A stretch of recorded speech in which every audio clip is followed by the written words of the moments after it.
নমস্কার বন্ধুরা, এতে জীবনের আরেকটি ব্লগে আপনাদের সবাইকে স্বাগত জানাই। আশা করছি আপনারা সবাই ভালো আছেন এবং সুস্থ আছেন। আজকে হলো থার্সডে অ্যান্ড সকাল সকাল আমি অফিসে চলে এসেছি অ্যান্ড এই যে চা পেয়ে গেলাম আমি অফিসে। এই সকালে এসে আমি এটারই ওয়েট করতে থাকি কখন আমি চা খাবো অ্যান্ড দেনই আমার দিনটা স্টার্ট হবে। যাই হোক, আজকের ব্লগটি এখান থেকে স্টার্ট করছি। আশা করছি আপনাদের আমার আজকের এই ব্লগটি দেখতে ভীষণ ভালো লাগবে। চলুন তাহলে এখন ব্লগটাকে স্টার্ট করি। দেখুন, আমার অফিসের ব্যালকনি থেকে আকাশটা দেখতে এত সুন্দর লাগছে, যেন মনে হচ্ছে কেউ পেইন্টিং করেছে, এত সুন্দর লাগছে। তার সাথে পড়েছে বীভৎস গরম, এত বাজে গরম পড়েছে। জানেনই এই ওয়েদারের যেরকম গরমটা পড়ে, তবে আজকাল ওয়েদারের কোনো ঠিক থাকছে না। যখন তখন এরকম ওয়েদার, হুট করে আবার বেরিয়ে দেখি পুরো বৃষ্টি নেমে যায়। এরকম অবস্থা আজকাল ওয়েদারের, কোনো ভরসাই নেই। কাপড়ও মেলে আসলে যদি একদম স্যাটিসফাইড থাকি পুরো যে বৃষ্টি হবে না, শুকিয়ে যাবে, হুট করে দেখি আবার বৃষ্টি নেমে যায়, আর যেটুকুও শুকিয়ে থাকে ওটাও ভিজে যায়। ক্লাস নিতে নিতে বেজে গেল দুপুর 12টা। আর দুপুর 12টার সময় যে ব্রেকটা হয় ক্লাসের থেকে, তখন আমি রোজ একটা করে ফল খাই। আজকে বেদানা এনেছি, প্রায় আমি বেদানাই নিয়ে আসি, তো এখন বেদানাটা খেয়ে নিচ্ছি। এই যে বলতে না বলতে দেখুন, দুপুর গড়াতে গড়াতেই এরকম বৃষ্টি। আমরা তো বুঝতেই পারিনি, কারণ আমরা যেখানে বসে থাকি ওখান থেকে কিছু বোঝা যায় না। হুট করে দেখি বাজ পড়ার আওয়াজ পড়ছে, তখনই আমরা দৌড়ে এসে দেখি এরকম এত মুষলধারে বৃষ্টি নেমেছে। এদিকে আমাদের বিকেলে প্ল্যান আছে, কলকাতার সোদপুর থেকে হচ্ছে রঞ্জিত আঙ্কেলরা এসেছে, রিমলিরা এসেছে, ও হচ্ছে মার্কেটে যাবে আমার সাথে, ওই প্ল্যান রয়েছে। আর এদিকে এত বৃষ্টি, হোপফুলি বিকেল অবধি থেমে যায়, কিন্তু আকাশের অবস্থা দেখে খুব একটা ঠিক লাগছে না, তবে দেখা যাক।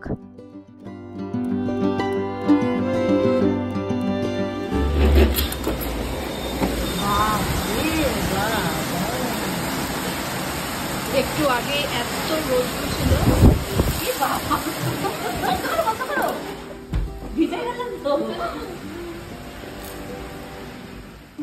এখন বাজে হলো সন্ধ্যা 6:05। যাক, বৃষ্টিটা আপাতত এখন হচ্ছে কম আছে, কিন্তু আকাশ দেখে মনে হচ্ছে আবার যখন তখন বৃষ্টি নামতে পারে। এদিকে ডোনা চলে এসেছে মার্কেটে, ওখানে দাঁড়িয়ে আমাকে ফোন করেছে বিধান মার্কেট থেকে। এখন আমাকে ওখানে বিধান মার্কেটে যেতে হবে। আজকে প্ল্যানটি অনেকটাই বড় হয়ে গেল, কারণ প্রথমে তো প্ল্যান ছিল রিমলির সাথে বেরোবো, রিমলি শপিং করবে আমার সাথে। ও হংকং মার্কেটের জিনিসপত্র কিনতে ভীষণ ভালোবাসে, কিন্তু তারপর হচ্ছে ডোনা হচ্ছে আমি যেখানে ব্লাউজ বানাতে দিই ওখানে হচ্ছে ও ব্লাউজ বানাতে দেবে, তাই দেখে ও ওখানে ওয়েট করছে। এখন আপাতত ডোনা এসেছে, তো গিয়ে ডোনার কাজটা আগে করে দিই। এই যে চেক আউট করে নিলাম। আজকে আরেকটা সবচেয়ে বড় সমস্যা কি, যখন সকালে এসেছিলাম তখন এত রোদ দেখে আমি ছাতা টাতা কিছুই ক্যারি করিনি। আশা করছি আবার বৃষ্টি নামার আগে বাড়িতে ঢুকে যাব হয়তো। তবে এখন দেখুন রাস্তা একদম ক্লিয়ার। ডোনা চলে এসেছে শিলিগুড়ি। ডোনাকে নিয়ে এসেছি আমি টেলারের কাছে, সাগরদার কাছে। হ্যাঁ একটু দাঁড়াও, আমার ছেলে আর সাগরদা এখন পুরো বিজি। ডোনাকে নিয়ে আসছিলাম, এতক্ষণ হচ্ছে রিমলিও চলে এসেছে। ও বিধান মার্কেটের মোড়টাতে ওয়েট করছে আমার, আমি গিয়ে ওকে নিয়ে আসি। এই হচ্ছে এখন সেচিলার মার্কেটের অবস্থা। আজকে বৃষ্টি হয়েছে দেখে এত ভিড় নেই, নাকি এখনো পুজোর বাজার সেইভাবে শুরু হয়নি দেখে ভিড় নেই। তবে আর কিছুদিন পর এই জায়গাতে আর হাঁটা চলারও জায়গা থাকে না, এত ভিড় হয়ে থাকে এখানে। এই যে চলে আসছে রিমলি, ওকে পেয়ে গেছি, থ্যাঙ্ক গড ও হারায়নি। আমার এটারই ভয় ছিল, তুই যদি হারায় টোটো ধরে বলতাম তো, সেটা ভুলে গেছি। টোটো ধরে বলতে যে আমাকে মার্কেটে রিয়াদির কাছে নিয়ে কোন মার্কেট, বিধান মার্কেট, তারপর হংকং মার্কেট সব। রিমলি শিলিগুড়ির মোমো খেতে প্রচন্ড ভালোবাসে, পাগল হয়ে যায় ও মোমো দেখলে। শিলিগুড়ি এসে ও টানা মোমোই খেতে থাকে, আর এখন মোমো খাচ্ছে। আর বাইরে অবস্থা দেখুন, জাস্ট বৃষ্টি পড়ে। বাইরে প্রচন্ড বৃষ্টি ছিল, আমরা আধ ভিজা হয়ে চলে এসেছি বাড়িতে। এখন এখানে আন্টির বিরিয়ানির গন্ধ যে পুরো নিচতলার থেকে পাওয়া যাচ্ছিল গন্ধ, আমি আপনাদেরকে দেখাচ্ছি। রিমলি এখন স্যালাড কাটছে, and এই হচ্ছে আজকে বিরিয়ানি। আমি ভিডিওতে তো বোঝাতে পারছি না, বাট এত সুন্দর গন্ধ বেরোচ্ছে বলে বোঝানো যাবে না। এটা কি আছে? এই যে আন্টি, ইনি হলো আজকের শেফ। জাস্ট অসাধারণ রেঁধেছে, অলরেডি বোঝা যাচ্ছে। সবাই এখানে ওয়েট করছে যে কখন খেতে বসবো আমরা।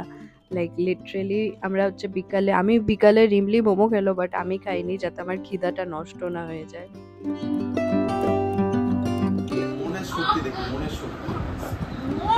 এই আমার কাজ করে না, আমাকে তো দেবো নৌকা দিয়ে তোমার।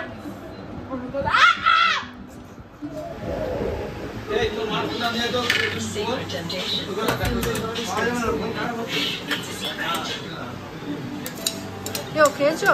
না, আমাদের অনেক দিনের শখ ছিল আন্টির হাতে আমরা বিরিয়ানি খাবো। ফাইনালি আমরা পাচ্ছি। তো গন্ধতেই বোঝা যাচ্ছে কেমন। বিরিয়ানি পাগল, কেমন খেলে বিরিয়ানি? অসাধারণ হয়েছিল বলো। জিজ্ঞেস করো, এই দেখো না আমার তো পুরো হাড়ি নিয়ে বসেছে। হাড়ি শেষ। আমি তো রোজ খাই, মানে প্রায় খাই। রোজ খাই বলো। কারণ শেফ আমার মা। খাওয়া দাওয়া শেষ হয়ে যাওয়ার পর আমরা একটু ওয়েট করছিলাম, কারণ আবার বাইরে বৃষ্টি নেমেছে। তো আজকের ব্লগটি এখানেই শেষ করছি। আশা করছি আপনাদের আমার আজকের এই ছোট ব্লগটি দেখতে ভীষণ ভালো লাগলো। ও হ্যাঁ, আপনাদেরকে তো আমি আমার নতুন শাখার ডিজাইন দেখাই নেই। এটা একটা নতুন শাখা নিয়েছি, এরকম পদ্ম পদ্ম ডিজাইন। আমার এটা ফেসবুকে দেখেছিলাম, আমার ডিজাইনটা এত পছন্দ হয়েছে যে আমি ঝটপট করে কিনে নিলাম। আপনারা জানান কেমন লাগলো আপনাদের আমার এই শাখার ডিজাইন। চলুন তাহলে আজকের ব্লগটিকে এখানেই শেষ করছি। ভিডিওটি ভালো লাগলে নিশ্চয়ই লাইক, শেয়ার এবং সাবস্ক্রাইব করে দেবেন। বাই।